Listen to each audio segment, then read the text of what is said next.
हे बघा भरपूर जणांना बहुत जणांनी मला विचारलं तर तुम्ही की आता दीदी आपने पूछा था कि लेडीज की बॉडी जो वर्कआउट करते उसके बाद आदमी जैसी तो नाही हो जाती। आता तुम्हाला याच्याबद्दल सांगतो काय राहतं माहिती का, माणूस आणि बाई यात खूप फरक आहे। दोन्ही वर्कआउट करताना दोन्हीमध्ये स्टेज स्टॅमिना खूप फरक राहतो।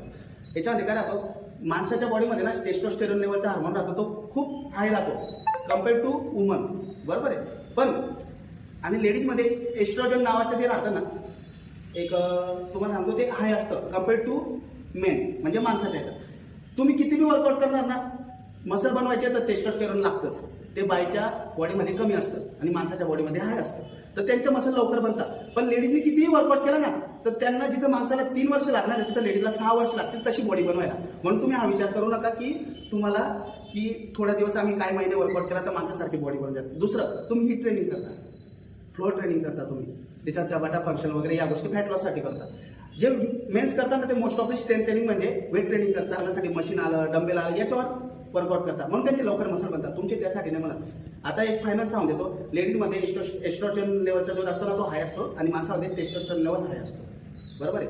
आणि लेडीजमध्ये टेस्टोस्टेरोन लेवल हे कमी असतं आणि माणसामध्ये एस्ट्रोजन लेवल हे कमी असतं, म्हणजे विरुद्ध आहे।